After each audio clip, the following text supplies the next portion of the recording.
Buenas a todos y a todas. Vamos a comenzar con el tema 2, el tema del arte romano. Y como sabéis, no se puede entender la historia del arte sin unos apuntes, sin una referencia histórica, puesto que arte e historia son dos elementos que se encuentran íntimamente relacionados y por lo tanto son indisolubles. Bien, con respecto a los referentes históricos de la cultura romana, de la historia del arte romano, lo primero que tenemos que señalar es que a finales del siglo VIII antes de Cristo, la península itálica va a estar ocupada por una serie de pueblos, entre los que podemos destacar los samnitas, los etruscos, los sabinos y los latinos.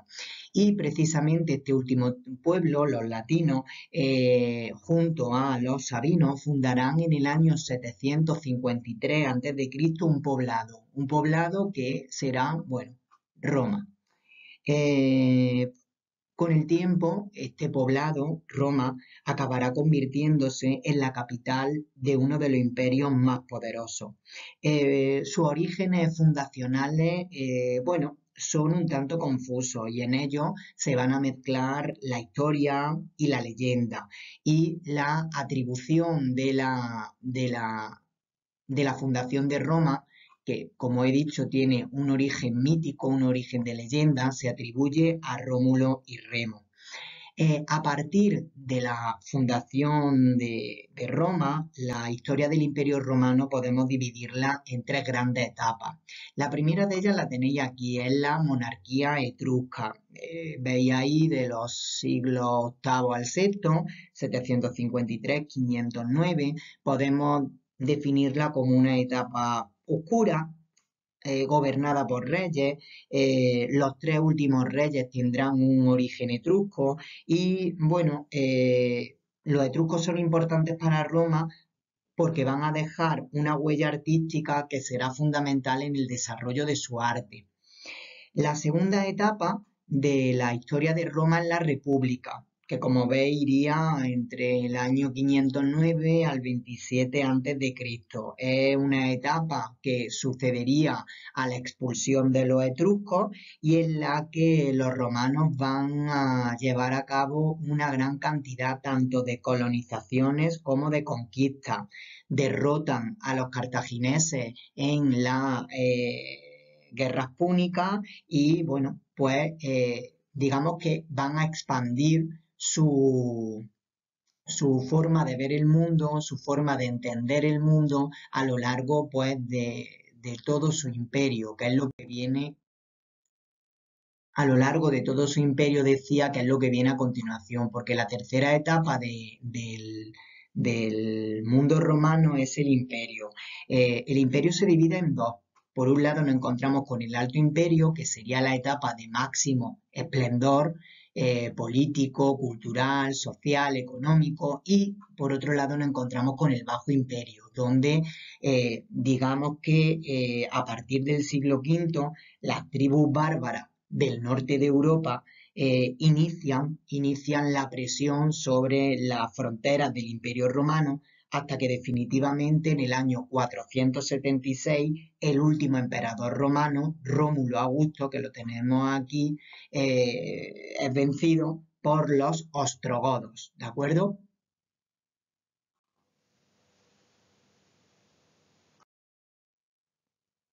Culturalmente hablando, eh, el arte romano eh, está claramente influenciado por, por un lado, por la civilización etrusca, por el arte etrusco y por otro lado, por el arte griego. Con respecto al arte etrusco, eh, lo primero que podemos decir es que aportarán a Roma, por un lado, el culto a los muertos, en segundo lugar, van a aportar, pues bueno, el retrato desde un punto de vista escultórico y por otro lado van a introducir una serie de elementos arquitectónicos que son imprescindibles a la hora de entender la evolución no solo de la arquitectura romana, sino también de la arquitectura occidental, ¿de acuerdo? De la arquitectura occidental. Así por ejemplo, tanto el arco como la bóveda, ¿vale? Que son dos elementos que podemos buscar sus raíces en el mundo mesopotámico, llegarán a través del arte etrusco y se van a convertir en la base fundamental de la arquitectura romana. Indicaros también que tanto las tumbas como los templos apoyados sobre podium, que lo veremos después, son una clara influencia del mundo etrusco. La otra aportación cultural, como he dicho anteriormente, viene del arte griego. De hecho, los romanos van a utilizar los órdenes arquitectónicos del mundo griego, el jónico y el corintio fundamentalmente. Por otro lado, numerosos artistas griegos se van a convertir en mano de obra esclava y muchos de ellos van a ser los que ejecuten las copias de la escultura griega, que en un principio, como sabéis, estaban en bronce, ¿de acuerdo? Y bueno, la absorción cultural de Roma con respecto a Grecia es fundamental hasta el punto que, bueno, pues van a absorber el panteón de sus dioses. Roma, como sabéis, es una religión politeísta.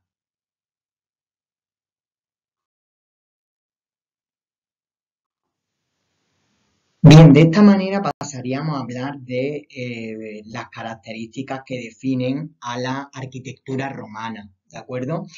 Lo primero que tenemos que tener claro es una doble vertiente. Por un lado, decir que la arquitectura romana influida por la griega, va a ser una arquitectura arquitrabada o adintelada, es decir, aquella arquitectura que se caracteriza por el predominio de la línea recta, y por otro lado nos vamos a encontrar con una arquitectura abovedada, gracias a la influencia etrusca con la introducción del arco y la bóveda.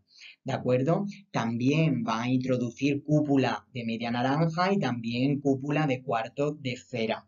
Con respecto a los materiales que va a utilizar Roma, los más usados serán la madera, el ladrillo y la estructura caementicia, también conocido como el opus caementium, una especie de hormigón, ¿de acuerdo? Y bueno, utilizará también placas de mármol en muchas ocasiones para ocultar la pobreza del material. Respecto a la ornamentación, que es lo que tenemos aquí en la imagen, comentaros que el mundo romano se va a caracterizar no solo por la utilización de los órdenes clásicos griegos, es decir, el dórico, el jónico y el corintio, sino que además veremos una auténtica superposición de órdenes arquitectónicos. Para también comentaros que de los tres órdenes clásicos griegos, el que más les va a gustar sin lugar a dudas es el orden corintio, ¿de acuerdo? Bien. Como ya os he dicho, los romanos se van a caracterizar por una superposición de orden arquitectónico, lo que nos va a llevar a hablar de, bueno, de dos grandes órdenes nuevos, ¿no? Por un lado nos vamos a encontrar lo que es el orden toscano, ¿de acuerdo? El orden toscano es semejante prácticamente al orden dórico, pero la decoración de las metopas va a aparecer, la decoración de las metopas aparecería con medallones. Eso por un lado. Por otro lado, deciros también que el toscano se caracteriza porque tiene, fijaros, tiene una base que es jónica, tiene un fuste totalmente liso y por otro lado voy a borrar aquí, vemos un capitel que sería absolutamente dórico, ¿vale? Eso por un lado. Eh, El preferido de los romanos hemos dicho que el corintio, pero dentro de esta superposición de órdenes arquitectónicos, el otro orden que van a inventar los romanos es este, es el orden compuesto, ¿de acuerdo? El orden compuesto, que junto al corintio será el más utilizado, no es más que un corintio enriquecido. ¿Qué quiere decir esto? Pues que al capitel no solo se va a incorporar hojas de acanto, caulículas, sino que también se le van a introducir volutas jónicas. Volutas jónicas. Por último, tenemos que decir que los romanos son muy pragmáticos. Van a desarrollar un pragmatismo en su arquitectura. Todos los edificios que vamos a ver a continuación los crean los romanos con una funcionalidad concreta, con un fin concreto. De esta manera vamos a empezar a hablar del primer edificio importante del arte romano. Es el templo. El templo, en primer lugar, lo que nos llama la atención es que es de tamaño reducido, que su forma es rectangular y bueno, que sus partes más importantes va a ser, o que su parte más importante va a ser la cela, es decir, la nave principal que al mismo tiempo se va a dividir en tres partes. Lo más novedoso de los templos romanos con respecto a lo que hemos visto anteriormente en Grecia, ¿cuál va a ser? ¿Cuál va a ser? En primer lugar, lo que nos vamos a encontrar es que prácticamente el templo va a estar cubierto por un podio, que lo vemos aquí, va a estar cubierto por un podio, excepto la parte delantera en la que nos vamos a encontrar con una grada. Nos vamos a encontrar con una grada. Los templos suelen ser arquitrabados, ¿de acuerdo? Y como vemos, tienen una serie de columnas. Vemos aquí que tienen una serie de columnas pegadas al muro, pegadas a la pared, y ello es lo que nos invita a hablar de templos pseudoperípteros.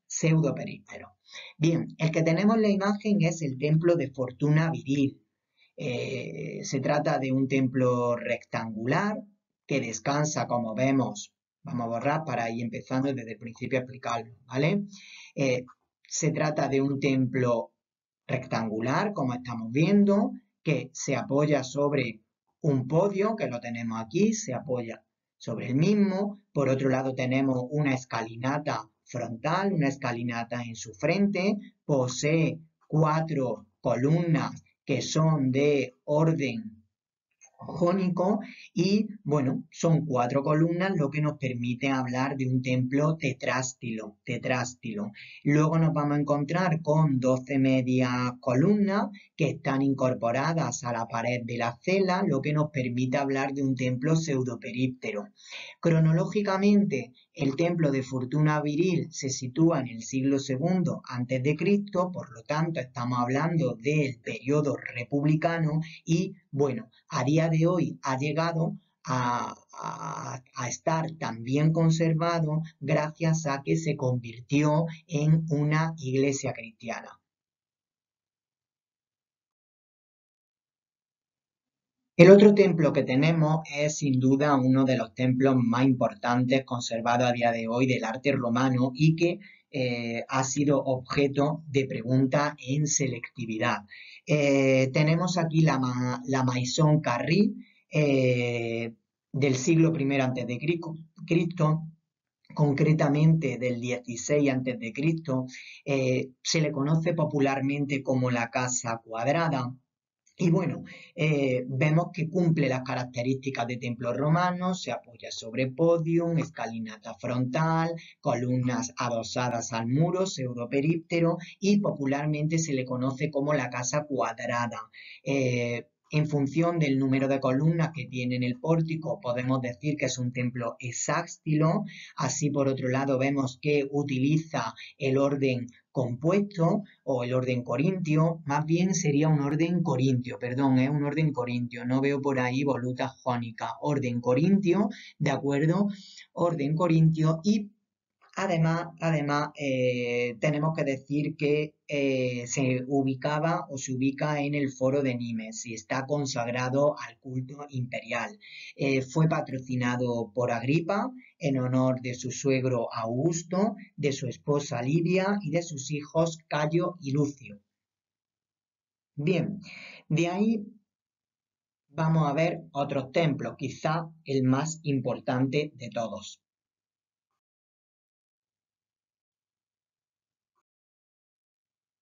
Aquí vemos el templo de Vesta en Roma. Lo único que tenéis que quedaros claro de aquí es que es un templo de planta circular, un templo de corte zolaico o zolos. Bien, aquí está, sin lugar a duda, el templo más original, el templo más llamativo del arte romano. Nos encontramos ante el Panteón Agripa, que, bueno, va a ser construido en época de Agripa, pero que posteriormente será reconstruido durante la etapa de Adriano, entre el año 117 y 138 antes de Cristo, perdón, después de Cristo. Y son muchos los autores que afirman que el propio Adriano pudo ser su arquitecto. Lo primero que tenéis que tener claro es que se trata de un templo que está dedicado a todos los dioses. Se trata de un templo de planta rectangular, por lo menos parte de él, con 8 grandes columnas compuestas en su pórtico. Un pórtico que es, bueno, pues espectacular.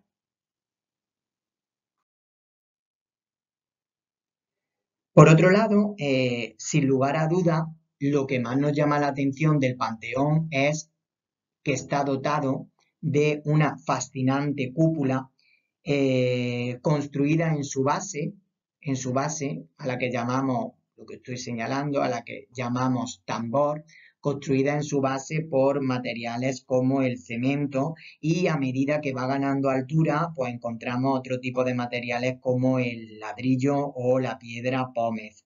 Eh, goza, como vemos aquí, de una abertura circular en su parte más alta que conseguirá inundar el edificio de luz.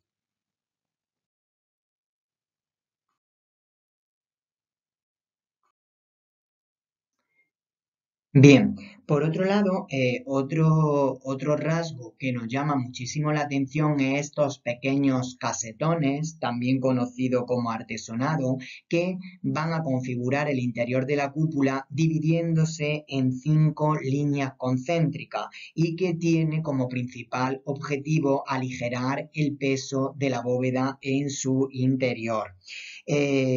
Por otro lado, comentaros que la altura que va desde el suelo a lo más alto es similar al diámetro de la cúpula. Estamos hablando de 32 metros. Por lo tanto, nos están hablando de un espacio geométricamente y milimétricamente perfecto.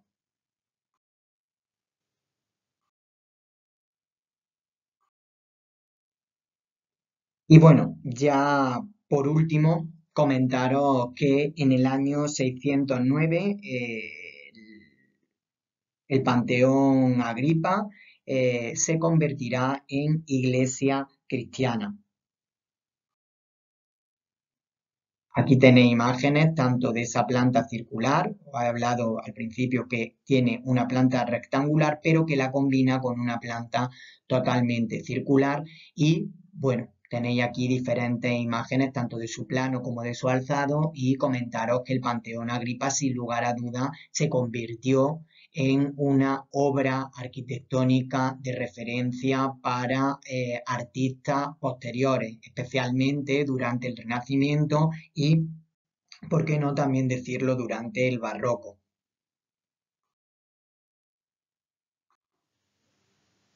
Bueno, con esta imagen voy a hablaros un poquito de lo que es el urbanismo romano. Lo primero que tenemos que tener muy claro es que nos encontramos ante una sociedad urbana. Roma es urbana. y la ciudad se va a inspirar o va a tomar como modelo de referencia el campamento romano. Es cierto que a pesar de que toma como modelo el campamento romano, también Roma va a absorber de los etruscos un esquema regular de ciudad, el que conocemos como damero ortogonal, una especie de plano cuadrado, como vemos aquí en la imagen, que conseguirán difundirlo a lo largo de todo su imperio.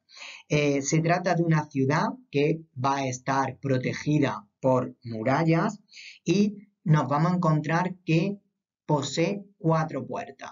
Posee cuatro puertas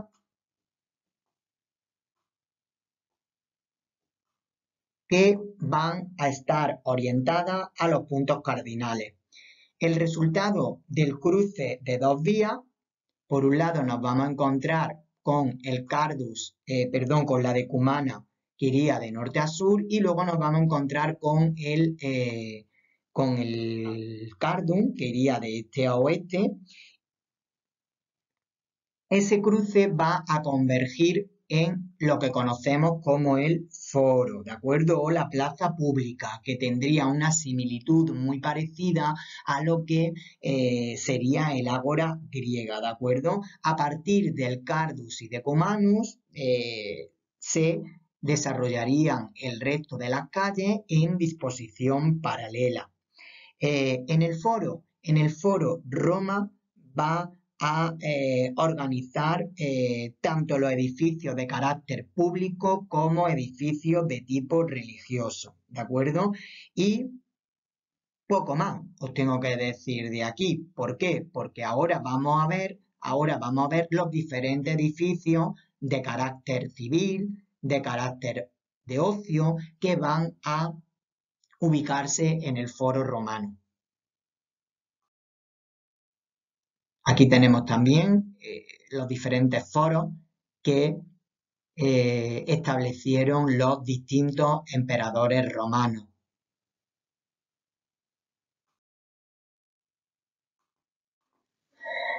Bien, pues vamos a empezar con el primer edificio importante del arte romano, el teatro.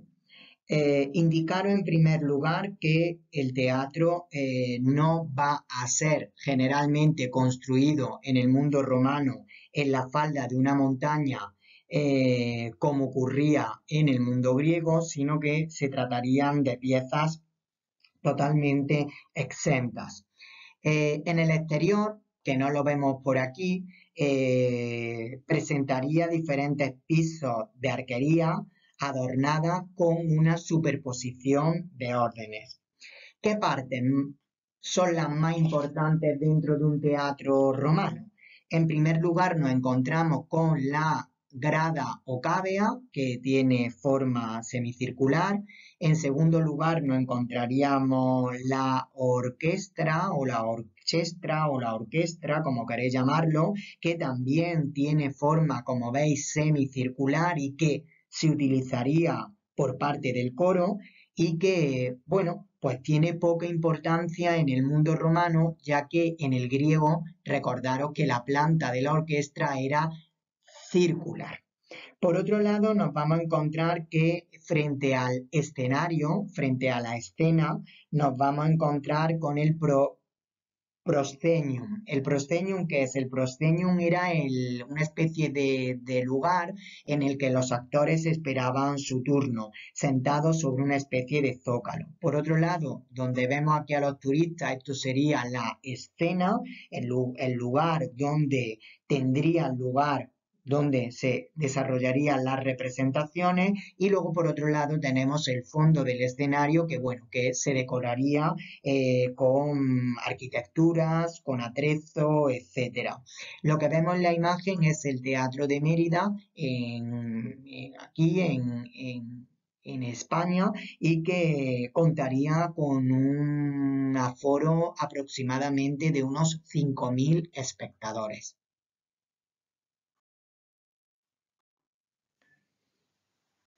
El otro edificio importante del mundo romano va a ser el anfiteatro.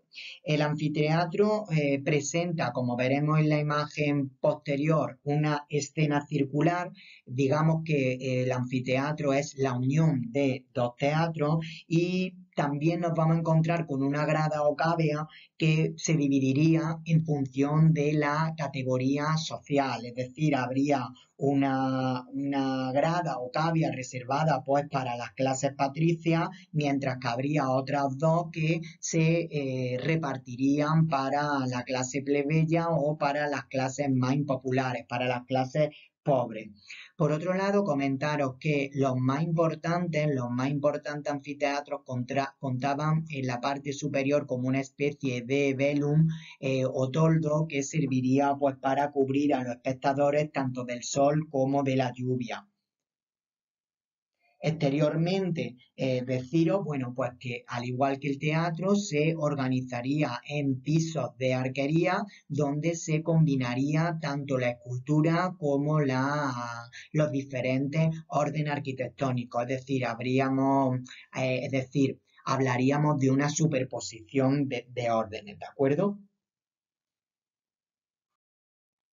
Bien, interiormente hablando, ya os lo he dicho, nos vamos a encontrar con la escena y lo más llamativo era lo que estamos viendo aquí, que el suelo se encuentra completamente socavado por las llamadas cárceles, también conocidas como celdas, donde, bueno, pues aguardarían su turno tanto los gladiadores como las fieras para los diferentes espectáculos. Especialmente se trata de un edificio en donde se representarían las llamadas Ludi Venationi o la lucha de gladiadores y algunos como por ejemplo este anfiteatro Flavio, estarían acondicionados para contener agua, con el objetivo de representar las llamadas luchas acuáticas de barcos, también conocidas como naumaquia. Lo que se os tiene que quedar muy claro de el anfiteatro es que es una novedad completamente romana, que la planta, como veis, tiene forma elíptica y que, bueno, que este anfiteatro fue mandado construir por el emperador Vespasiano de la dinastía Flavia en el siglo I después de Cristo, que tendría una capacidad de 50.000 espectadores y que recibe popularmente el nombre de Coliseo a raíz de una escultura colosal de Nerón que se ubicaría en las inmediaciones del edificio.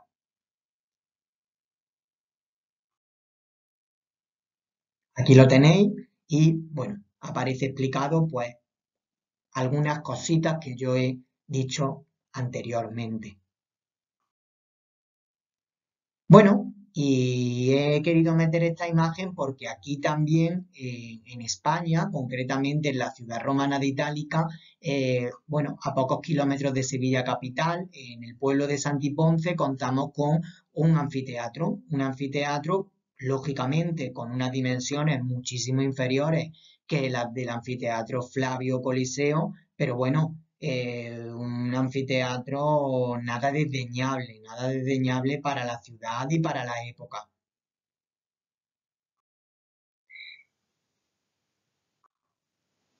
Otro de los edificios importantes del mundo romano van a ser los circos, que son una adaptación del estadio griego. Como vemos, presentan una forma totalmente alargada y en el centro hay un elemento que nos llama especialmente la atención. Este elemento se le conoce con el nombre de espina, sería un muro de poca altura que estaría adornado por diferentes esculturas. Un muro que separaba los dos lados de la carrera. En un extremo se situarían, bueno, pues las cárceles para los caballos, ¿vale?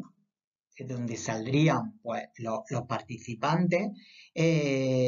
Alrededor de las gradas se ubicaría el público y en uno de los lados mayores se establecería el palco presidencial. El palco presidencial era el lugar donde era el lugar donde se celebraban las carreras de carros.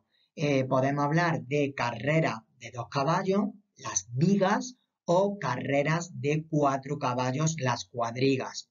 Lo que vemos aquí es el circo máximo de Roma, un circo que contaría con un aforo de 200.000 espectadores y que se ubicaría cronológicamente hablando en el 64 después de Cristo. Otro edificio, en este caso las termas. Las termas son unos edificios que cumplían una misión tanto higiénica como de ocio. Toda terma tendría una serie de partes. Por un lado nos encontraríamos con el apodicerium, que sería el lugar donde los usuarios del edificio se cambiarían de ropa o se desnudarían, y con arreglo a la temperatura de los baños podemos hablar de diferentes salas. Caldarium, temperatura caliente, tepidarium, temperatura media, y el frigidarium, ¿de acuerdo? De agua fría. El caldarium, que es la de agua caliente, disponía del llamado hipocaustum, es decir, una pared hueca por donde va a circular el aire caliente. Como vemos en la imagen, se trata de un edificio que se va a construir en base a enormes cúpulas, ¿vale? Enormes cúpulas, y también, aunque no aparece en la imagen, porque no se ve el detalle, contarían con una especie de pequeñas chimeneas llamadas también toberas, que servirían para que se escapara el aire caliente. Contaros además que estas termas tendrían un carácter público, pero que las domus romanas más importantes contarían con sus propias termas. Aquí vemos el ábside, es decir, el interior de una de las termas, donde vemos que se está utilizando ya la bóveda de medio cañón, ¿de acuerdo?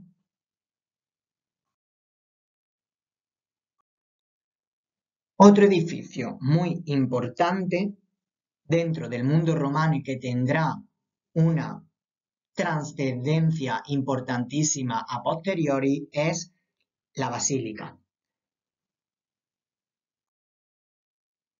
La basílica es una sala, o eran salas, de reunión, bolsas de comercio y tribunales de justicia. Se trata de un edificio de planta rectangular y nos encontramos con un edificio que contaba con 3 naves y que por lo general acababan en un ábside semicircular que se cubría con una media cúpula.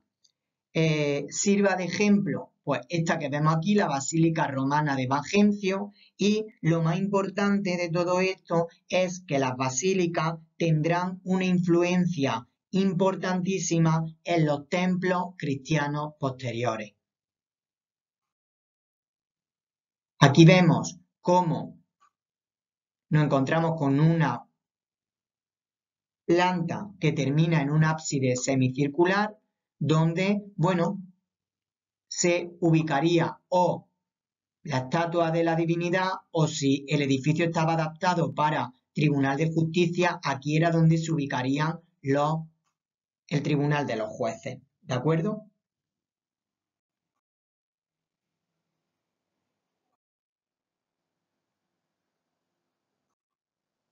Bien, con respecto a las obras públicas, lo primero que tenemos que señalar es que los romanos, con su arquitectura civil, van a mejorar de manera muy notoria la calidad de vida de los habitantes del imperio. A través de sus obras públicas van a demostrar la capacidad práctica el pragmatismo, la funcionalidad de la que hablamos en un principio. Nos vamos a encontrar con una gran cantidad de obras civiles que pueden ir desde calzadas, que prácticamente conectarán todos los puntos del Imperio Romano, como vemos ahí, y vemos, bueno, pues cómo se construiría una calzada romana. Lo hemos hablado anteriormente, ese hormigón, el opus caementium, que lo hemos mencionado al principio al hablar de las características generales del arte romano en arquitectura. Y también van a construir importantísimos puentes, como por ejemplo el de Alcántara en Cáceres, que se caracterizan por contar con una tipología muy diversa.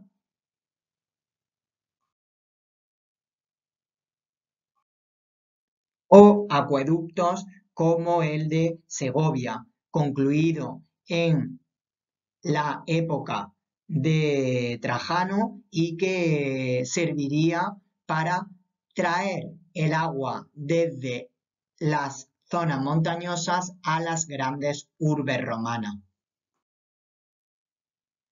Y os dije en clase que os quedarais con este tipo de acueducto, con el acueducto no este tipo, sino con este acueducto, el acueducto de los Milagros en Mérida, porque tendrá una influencia muy importante en el interior de la mezquita de Córdoba. Luego, cuando demos el tema del arte hispano-musulmán, lo veremos con más detalle. Con respecto a la arquitectura doméstica, la casa o domus romana contaba con una entrada que conocemos como el vestibulum, bueno, que en sus laterales pues contaba con dos estancias que o servirían para cobijar a las divinidades familiares o se arrendaban a particulares como una especie de tienda. Del vestíbulo entraríamos a el atrium, ¿de acuerdo? Entraríamos al atrium, que se situaría al aire libre y que en torno a él se dispondrían otras habitaciones. La lluvia se recogía en un estanque que recibía el nombre de impluvium, que es lo que os estoy señalando con el círculo, y que el impluvium o del atrium, donde se ubicaba el impluvium, pasaríamos al interior donde tenemos el tablinum, que sería pues, como una especie de sala de visitas, como veis ahí, ¿no? En la parte posterior nos encontramos con un patio ajardinado rodeado de columnas que recibe el nombre de peristilo, un patio porticado alrededor del cual se establecerían más habitaciones, sería como la parte más íntima, más privada de la casa y bueno, las termas más importantes podían contar con otros elementos tales como la culina, es decir, la cocina o las termas, o sea, los baños. Y aquí os dejo el comentario número 1, que lo veremos en clase, el número 2 y el número 3. Bien, de esta manera acabaríamos la primera parte del arte romano en la que hemos hecho una exposición bastante profundizada de los elementos que caracterizan a la arquitectura romana, así como sus principales edificios, desde el punto de vista religioso, desde el punto de vista civil o desde la perspectiva del ocio. Nos vemos en clase y continuamos con la tarea.